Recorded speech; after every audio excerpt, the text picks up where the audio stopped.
बरसाना के पास बसे एक गांव में सेठ दीनानाथ जी रहते थे। उनका भरा पूरा परिवार था, पत्नी, 4 बेटे और बहुएं। पर दीनानाथ जी को बेटियों से बहुत प्यार था। उनकी शुरू से इच्छा थी कि उनकी एक बेटी हो, पर उनके घर जब बेटी नहीं हुई तो उन्होंने बरसाना की किशोरी श्री राधा रानी को अपनी बेटी मान लिया। वे जब भी बरसाना जाते तो राधा रानी के लिए कुछ न कुछ उपहार जरूर ले जाते। तुम तैयार होकर कहाँ चल दिए? और ये इतने सारे अमरूद किसके लिए लिए जा रहे हो? बरसाना जा रहा हूँ। ये अमरूद हमारी प्यारी बिटिया राधा रानी के लिए है। आजकल बाजार में बहुत मीठा अमरूद आया हुआ है। तुम तो जानती हो, कोई भी चीज हो मैं अपनी राधा रानी को खिलाए बिना नहीं खाता। सेठ दीनानाथ की भक्ति और प्रेम राधा रानी को भावुक कर देता था। वे अपने भक्त के प्रेम को देखकर बहुत प्रसन्न होती थी। राधे, आज तो आप बहुत प्रसन्न दिखाई दे रही हो। और इतने सारे अमरूद कहाँ से आए? मेरे प्रिय भक्त दीनानाथ ने भेंट चढ़ाए हैं। अच्छा, वही दीनानाथ जी जो तुम्हें अपनी बेटी मानते हैं। वैसे कुछ भी कहो, दीनानाथ जी तुम्हारे परम भक्त हैं, तुम्हें बहुत मानते हैं। मुझे लगता है तुम्हें अपने परम भक्त दीनानाथ को एक बार दर्शन अवश्य देने चाहिए।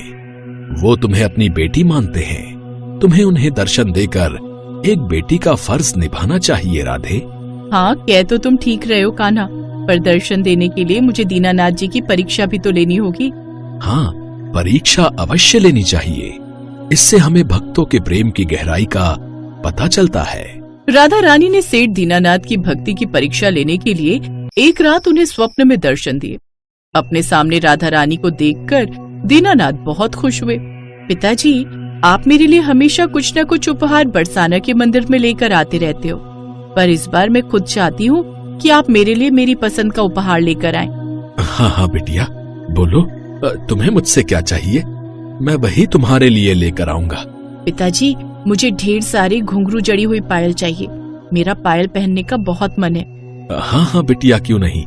मैं तुम्हारे लिए कुछ ही दिनों में बहुत सुंदर पायल सुनार से बनवा कर ले आऊंगा।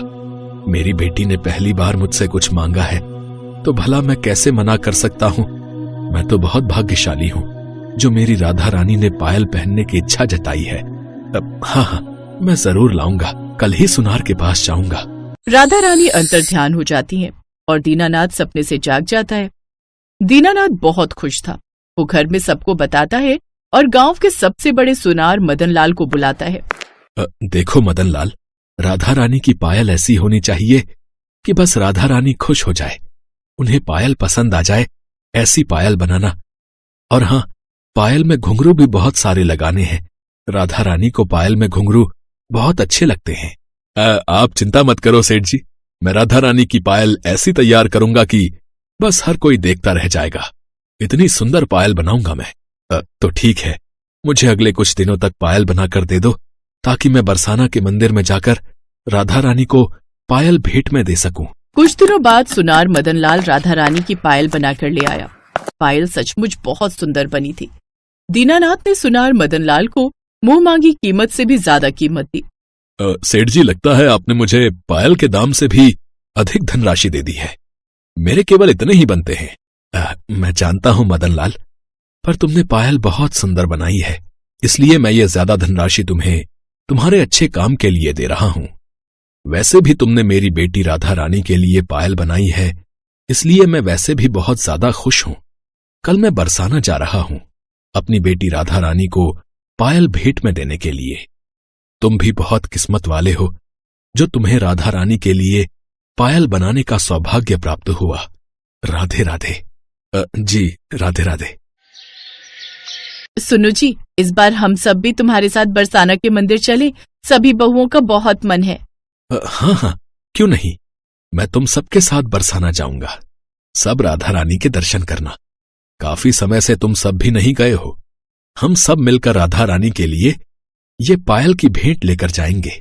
और भी सामान मंगवा लेता हूँ, हमारी बिटिया बहुत खुश होगी। अगले दिन सेठ दीनानाथ को बरसाना राधा रानी के मंदिर में दर्शनों के लिए जाना था। सेठ दीनानाथ के घर में सावित्री नाम की एक सफाई करने वाली औरत आती थी। उस दिन सावित्री की जगह उसकी बेटी श्यामा आ जाती है। श्यामा, तू आज तेरी माँ नहीं आई? वो माँ को जरूरी काम से मथुरा जाना था, इसलिए आज मैं काम पर आ गई। माँ ने बोला था आपको कहीं जाना है, इसलिए मैं जल्दी कर जाऊं। हाँ, बरसाना जाना है राधा रानी के मंदिर। एक काम कर, तू जल्दी जल्दी सारा काम खत्म कर ले। सबसे पहले सेठ जी के कमरे की सफाई कर, उसके बाद सब भाभीियों के कमरे करके बाहर आंगन की सफाई कर लेना। श्यामा ने हाँ में सिर हिलाया और सेठ दीनानाथ के कमरे में सफाई करने चली गई। सफाई करते करते श्यामा की नजर राधा रानी की पायल पर जाती है। श्यामा तुरंत वो पायल का जोड़ा उठाती है और पहन लेती है। तभी सेठ दीनानाथ जी आ जाते हैं। श्यामा घबराकर पायल उतार कर वापस बिस्तर पर रख देती है। दीनानाथ जी स्वभाव के बहुत दयालु थे। वो कभी अपने नौकरों पर नहीं भड़कते थे। श्यामा पायल पहन चुकी थी। अब दीनानाथ जी को लगा कि राधा रानी के लिए तो अब दूसरी पायल बनवानी पड़ेगी, क्योंकि ये पायल तो श्यामा पहन चुकी है। क्षमा करना सेठ जी, पायल इतनी सुंदर थी कि मेरे से रहा ही नहीं गया और मैं पहनकर देखने लगी। श्यामा, तुम्हें पता है ये पायल किसके लिए है? किसके लिए है सेठ जी? ये पायल बरसाने में रहने वाली हमारी प्यारी बेटी राधा रानी के लिए है। आज हम बरसाना ये पायल उन्हें ही भेंट में देने के लिए ले जा रहे थे, पर अब तुमने ये पायल पहन ली है, तो अब ये पायल तुम्हारी हुई। मैं राधा रानी के लिए दूसरी बनवा लूंगा। कोई बात नहीं, ये पायल तुम रख लो। सच में सेठ जी, मैं पायल पहन लूं? हाँ हाँ, बिल्कुल। अब से ये पायल तुम्हारी है। जैसे मैं राधा रानी को अपनी बिटिया मानता हूँ, वैसे तुम भी मेरी बेटी की तरह खुश रहो। सेठ जी की बात सुनकर श्यामा बहुत खुश हुई और खुशी से खिलखिलाती हुई घर का काम करके पायल लेकर चली गई। हम सब तो बरसाना जाने के लिए तैयार बैठे थे। आपने पायल श्यामा को दे दी, अब राधा रानी के लिए दूसरी पायल बनवानी पड़ेगी।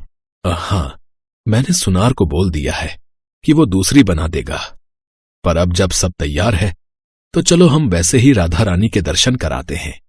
अगली बार जब पायल बनकर तैयार हो जाएगी, तब दोबारा चले जाएंगे। दीनानाथ जी ने अपने परिवार को साथ लिया और राधा रानी के दर्शन करने के लिए बरसाना चल पड़े। जब दीनानाथ जी राधा रानी के मंदिर में पहुंचे, तो पुजारी जी कुछ कह रहे थे। आप सभी भक्तों को ये जानकर प्रसन्नता होगी कि आज सभी भक्तों को राधा रानी के चरणों के दर्शनों का लाभ मिलने वाला है। राधा रानी को किसी भक्त ने गुप्त उपहार भेजा है, जिसमें राधा रानी की पायल थी। हमने वो पायल राधा रानी को पहना दी है। जिस किसी भी भक्त ने पूर्ण निष्ठा के साथ ये पायल भिजवाई है, उस भक्त की भेंट राधा रानी ने स्वीकार कर ली है। पुजारी जी की बातें सुनकर दीनानाथ जी और उनका परिवार चकित रह जाता है। जैसे ही राधा रानी के चरणों के दर्शन होते हैं, दीनानाथ जी देखते हैं राधा रानी के पैरों में वही पायल थी जो उन्होंने उनके लिए बनवाई थी, जो उनकी बेटी यानी कि राधा रानी ने स्वयं इच्छा से मांगी थी। पर दीनानाथ जी हैरान रह गए कि ये पायल तो उन्होंने सुबह श्यामा को दे दी थी, फिर ये पायल बरसाना में राधा रानी तक कैसे पहुंची? वो इसी चिंता में थे। तभी उन्हें राधा रानी की मूर्ति में से श्यामा की झलक दिखाई दी। दीनानाथ जी सब समझ गए कि स्वयं राधा रानी उनके पास पायल पहनने आई थी। जब दीनानाथ जी घर पहुंचे तो उन्हें पता चला कि सावित्री ने तो अपनी बेटी श्यामा को भेजा ही नहीं था। सच तो ये था कि श्यामा के रूप में राधा रानी खुद दीनानाथ जी के घर आई थी।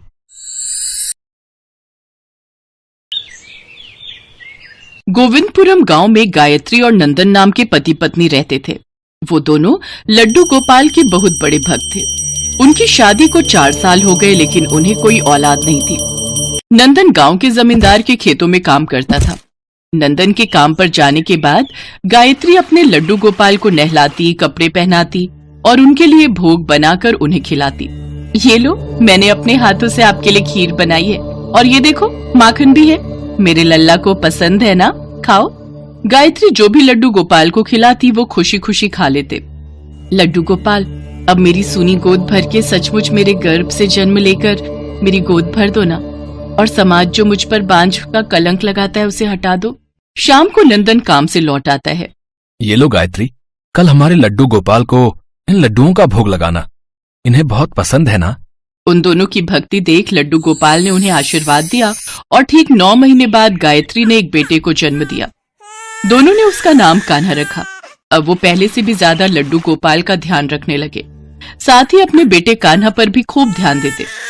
धीरे धीरे कान्हा 6 साल का हुआ तो वो देखता है कि उसके माता पिता लड्डू गोपाल की खूब सेवा करते। एक रोज उसने अपनी माँ से पूछा, माँ, ये कौन है जिनकी आप इतनी सेवा करती हो? बेटा, ये तेरा बड़ा भाई है। जैसे तू मेरा बेटा है वैसे ही ये भी मेरे बेटे हैं। तो क्या मैं अपने भाई के साथ खेल सकता हूँ? हाँ हाँ जरूर। अब कान्हा हर वक्त लड्डू गोपाल के साथ खेलता और उन्हें अपने साथ ही सुलाता। कुछ दिनों बाद नंदन ने कान्हा का एडमिशन एक स्कूल में करवा दिया। बाबा, मैं लड्डू गोपाल को भी अपने साथ ले जा रहा हूँ, ये भी तो पढ़ाई करेंगे। नहीं बेटा, ये पहले से ही बहुत ज्ञानी और बुद्धिमान है। लेकिन कान्हा का पढ़ाई में बिल्कुल भी मन नहीं लगता। गायत्री लड्डू गोपाल से प्रार्थना करती है, हे लड्डू गोपाल, मेरे कान्हा की पढ़ाई में मदद करो। फिर एक रोज लड्डू गोपाल एक बच्चे का भेष बदलकर राधा के साथ आए और कान्हा से मिले। मेरा पढ़ने का बहुत मन करता है, क्या तुम हम दोनों को भी अपने साथ स्कूल ले चलोगे? तुम कौन हो? मेरा नाम गोपाल है, यहीं पास के ही गांव में रहता हूँ और ये मेरी दोस्त राधा है। मैं तुम्हें अपने साथ स्कूल तो नहीं ले जा सकता, लेकिन मेरा पढ़ाई में मन नहीं लगता, तो क्या तुम मेरी जगह स्कूल चले जाओगे? ठीक है, लेकिन ये बात किसी को पता नहीं चलनी चाहिए। ठीक है। गोपाल ने चुटकी बजाते ही कान्हा का रूप ले लिया और कान्हा का बैग लेकर लड्डू गोपाल स्कूल चल दिए। साथ ही राधा भी स्कूल स्टूडेंट बनकर उनके साथ चल दी।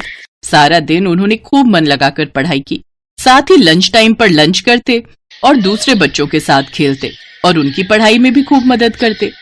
शाम को जब वो दोनों स्कूल से लौटे तो उन्होंने जो भी स्कूल में पढ़ा था वो सब कान्हा को बहुत ही अच्छे से समझाया। कान्हा को सब अच्छे से समझ आ गया। अब ये सिलसिला रोज चलता रहा। कान्हा अब बस परीक्षा देने ही स्कूल जाता, वो हमेशा अव्वल आता।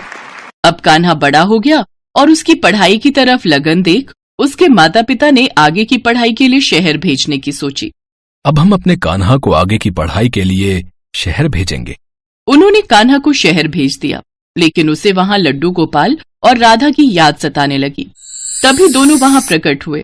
तुम दोनों यहाँ? तुम यहाँ कैसे? मैं तो हर जगह तुम्हारे साथ हूँ। सच सच बताओ गोपाल, आखिर कौन हो तुम? मैं वही हूँ जिसकी याद में तुम पढ़ते नहीं थे, यानी कि तुम्हारा भाई लड्डू गोपाल, और ये है मेरी राधा रानी। इतना कहते ही लड्डू गोपाल और राधा अपने असली रूप में आ गए। मैं धन्य हो गया प्रभु। अब कान्हा ने खूब मन लगाकर आगे की पढ़ाई की। लड्डू गोपाल और राधा पढ़ाई में अब भी उसकी मदद करते थे। इसके बाद कान्हा को एक बड़ी कंपनी में नौकरी मिल गई। उसके माता पिता की गरीबी अब दूर हो गई। कान्हा ने उन्हें सारी बात बताई। मैं तो पहले से ही जानती थी कि मेरे लड्डू गोपाल हमेशा हमारी मदद करते हैं। आज हमारी खुशियों का कारण वही है। तीनों ने लड्डू गोपाल और राधा रानी को धन्यवाद दिया।